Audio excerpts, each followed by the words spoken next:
Cutting across the ocean, each meter of depth reveals a completely different world where the light fades and mysteries begin to unfold.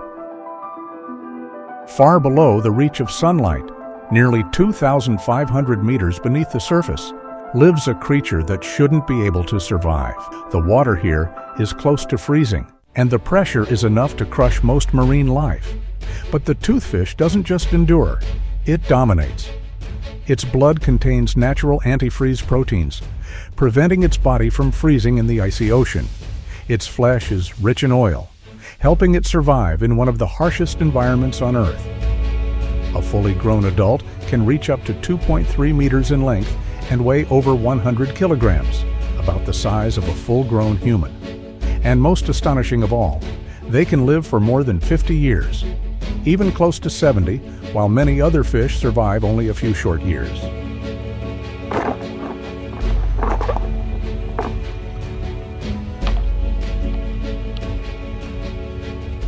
In the bone-chilling waters of the Antarctic, where waves can rise higher than a building, the hunt for toothfish begins. No mistakes, no second chances.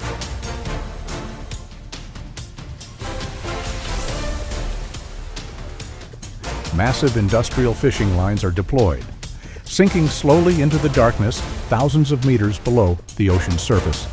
At that depth, everything is invisible. The vessel hauls the lines, slowly, heavily. Every meter brought up is a struggle against the ocean, against the currents, the weight, and whatever is caught within.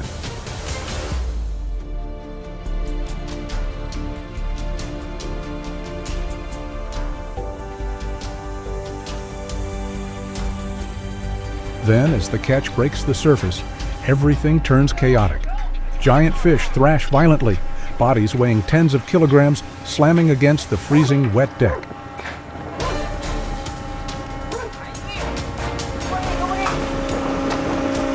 The crew rushes in, using large metal hooks to latch onto the fish, hauling them out one by one. A precise strike, hook, pull, lift, and throw onto the deck. There's no time to hesitate, no room for error.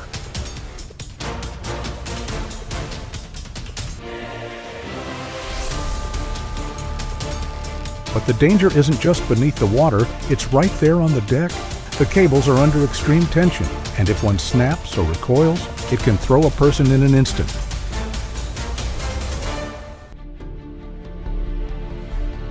One small mistake can cost a life. This is one of the harshest working environments on Earth, yet they keep going, trip after trip, facing a merciless sea.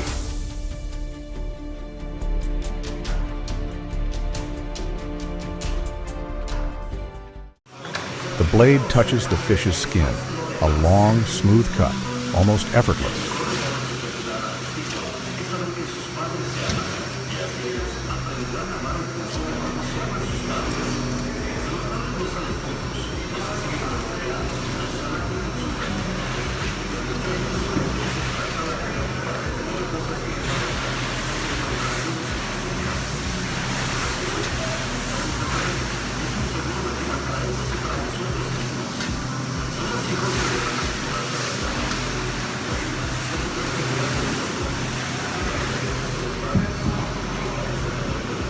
A thick, white, oil-rich fillet separates cleanly from the bone. No waste, no mistakes, just skill and absolute precision.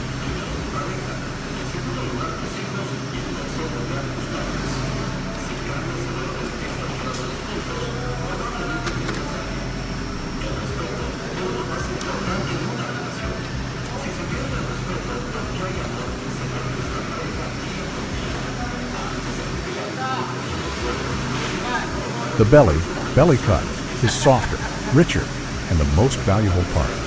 Each layer of flesh revealed, like a reward after a dangerous journey at sea.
that's left is to turn it into a masterpiece.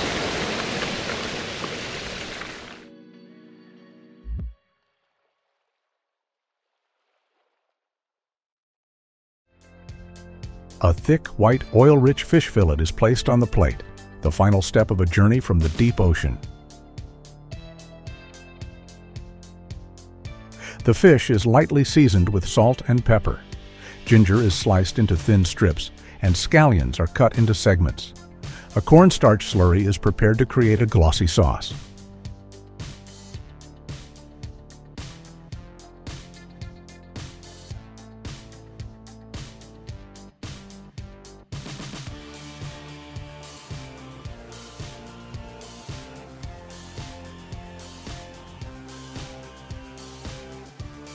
A thin layer of cornstarch coats the surface of the fish. Then it's placed into a hot pan.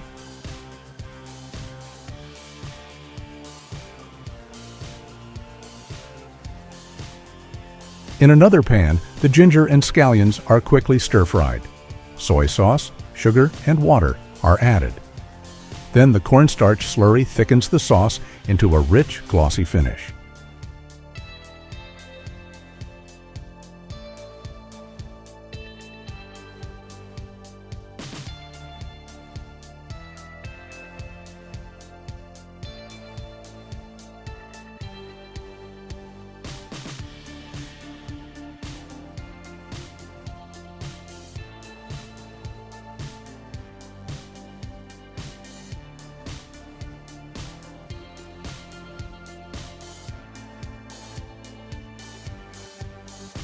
The fish is lifted onto a plate.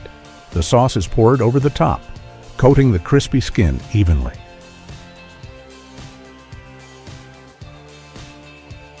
Simple, yet every bite carries the journey from 2,500 meters below the surface.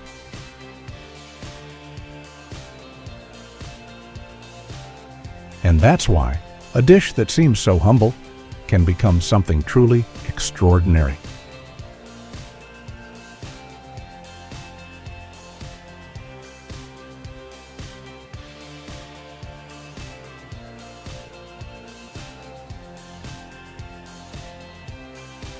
And the journey doesn't end there. Another story, another dish begins.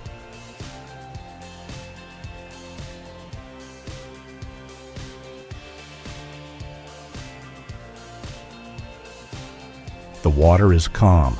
The diver takes a deep breath and plunges. No air tank, just a sharp spear.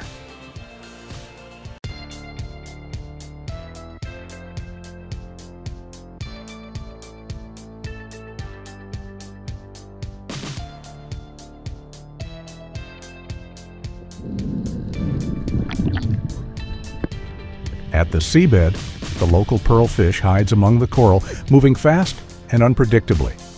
The diver approaches, slowly, almost silently.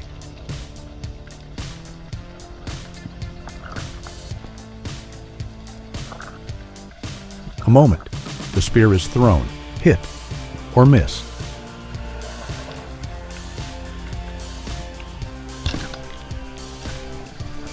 Each dive lasts only a few dozen seconds before the air runs out, yet they keep going, over and over again.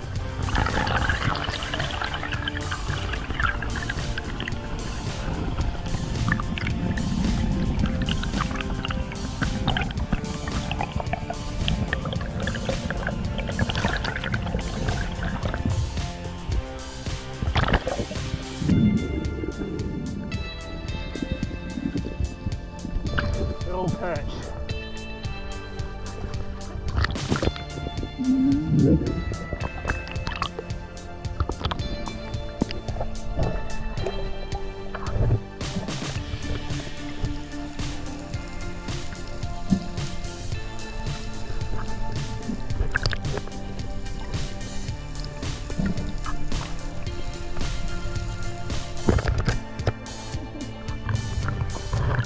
No nets, no machinery, just skill and precision, but catching it is only the first step.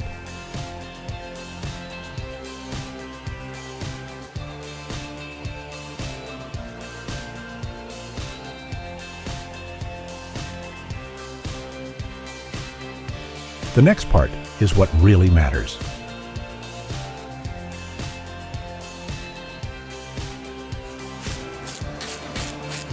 So it's good to be out here on the boat.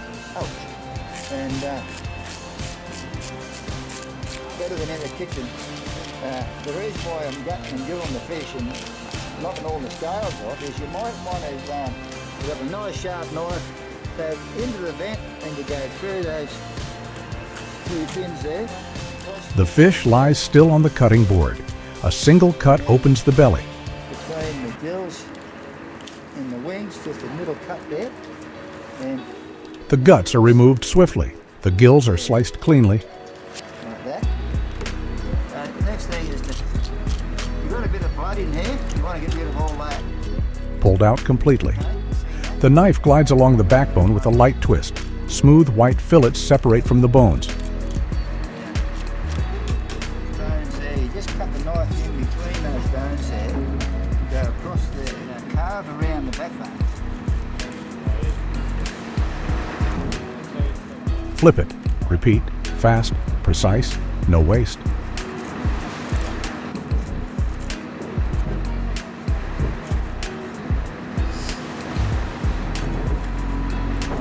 that.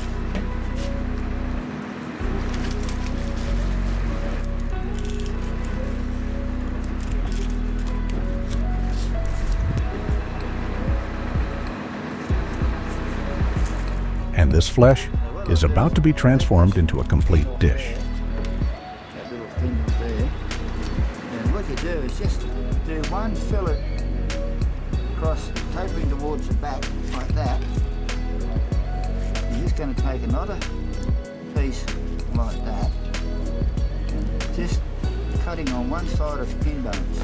Seawater back in from out at sea where it's beautiful clean seawater. So they say that you shouldn't let marine fish touch fresh water.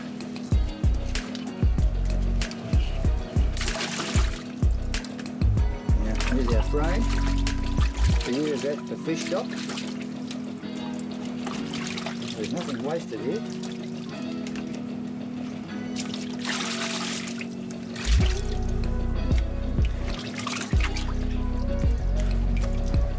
Beautiful piece of fish.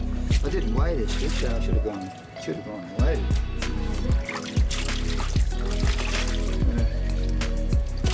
Just get rid of all this black stuff off there. So that's the idea. So just put it in the plastic bag and put it on ice and take it home. Right, so here's our pearl perch fillet video. How to gut, gill and fillet a pearl perch and get the absolute best out of the fish. How to get it in premium condition. And thanks for watching. We'll catch you later. Bye.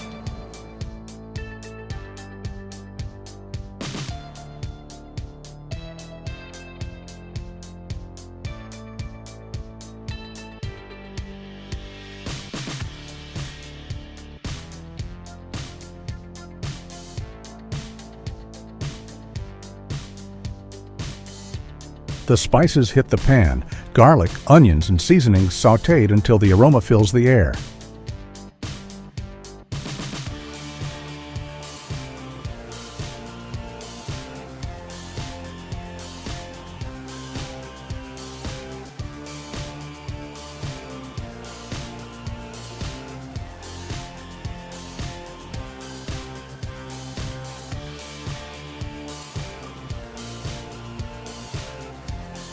Coconut milk is poured in, rich and creamy, blending with the spices into a flavorful sauce.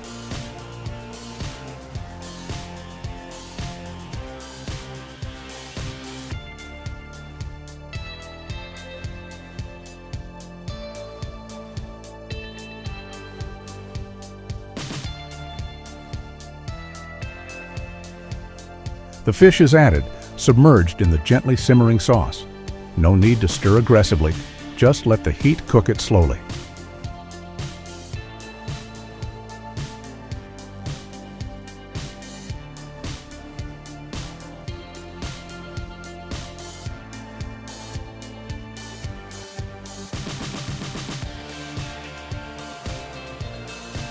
Each flake of fish absorbs the richness of the coconut and the fragrance of the spices.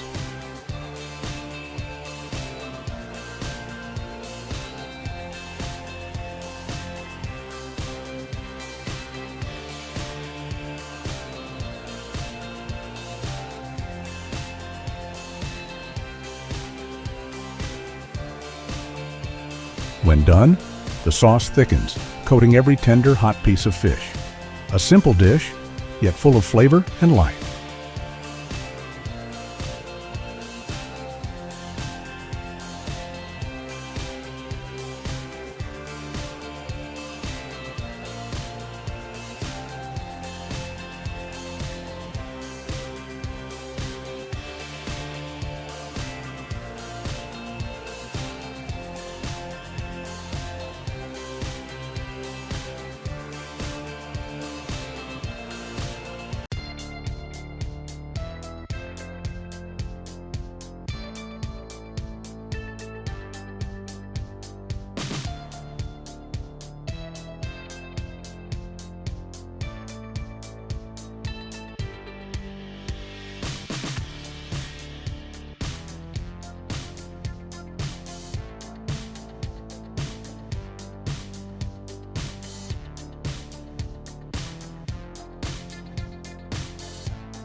At first glance, the giant moray eel doesn't feel like just another fish.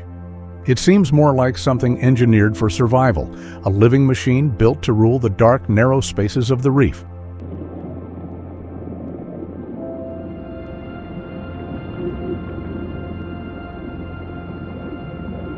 Its body is long, powerful, and serpentine, packed with dense muscles from head to tail.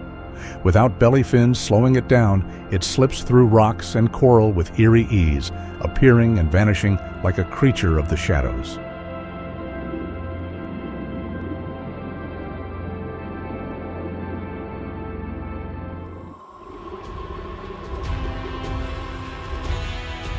What makes it truly astonishing is its strength.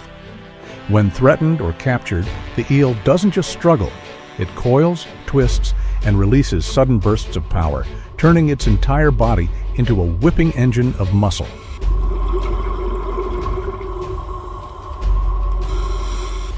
That's why catching one isn't simple fishing. It feels more like confronting a stubborn sea monster built to fight back.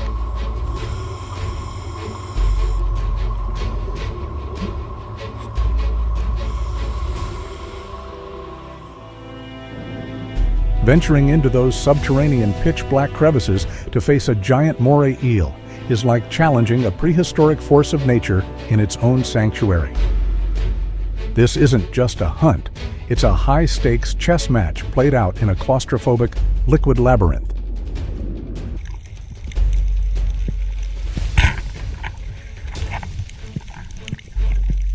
The moment the heavy harpoon is deployed, the serene silence of the reef is replaced by a surge of raw, kinetic energy. You are witnessing 6 feet of coiled apex predator muscle, reacting with a speed that defies the density of the water. The sheer torque and visceral power of the moray as it maneuvers through the jagged rocks is a terrifying display of evolutionary perfection.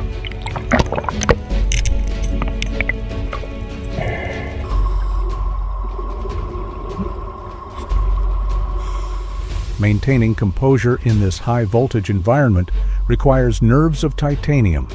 The hunter isn't just battling a sea serpent, they are managing the crushing pressure of the deep and the unpredictable fury of a creature that knows no surrender. This is an elite-level showdown, a cinematic, pulse-pounding encounter that captures the true, unyielding spirit of the ocean's most formidable guardians. It is man versus the elements at its most majestic and nerve-wracking limit.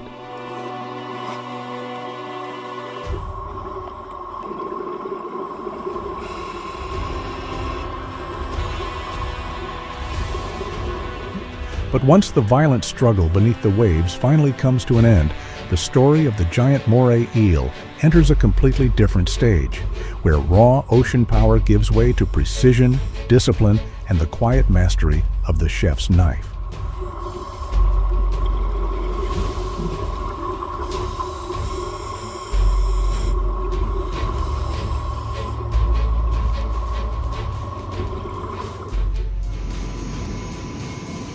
The butchering of the giant moray eel is one of the most intense moments. Its massive, muscular body stretches across the cutting board, thick skin glistening under the light. Handling a creature like this requires more than strength. It demands control, experience, and total focus.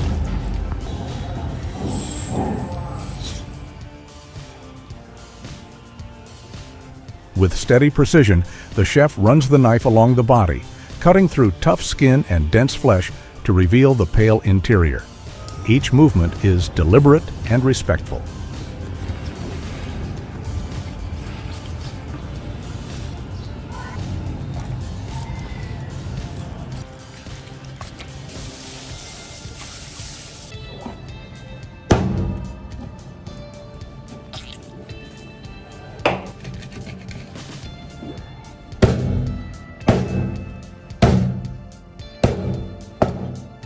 The skin is peeled away, the fillets carefully trimmed, and the once fierce reef predator is transformed into clean, elegant cuts.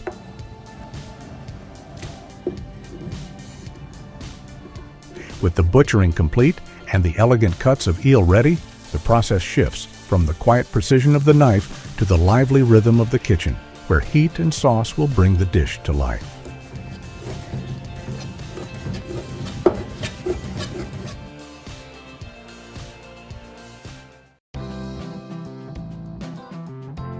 For only a brief moment, the octopus touches the heat of boiling water, then is quickly cooled in ice, preserving that delicate balance between firmness and tenderness. It returns calm and composed, ready to welcome a light coating of seasoning.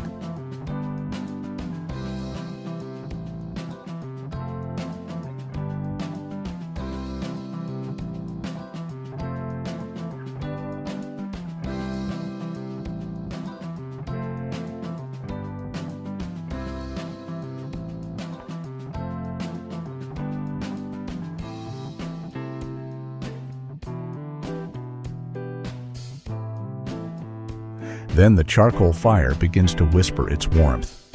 As the octopus rests over the glowing coals, its surface slowly deepens in color, releasing a rich, smoky fragrance into the air.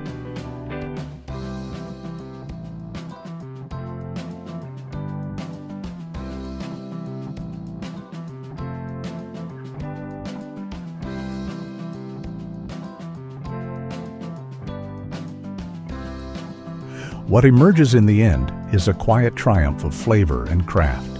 Tender, fragrant grilled octopus, where every subtle step leads to a moment of pure culinary delight.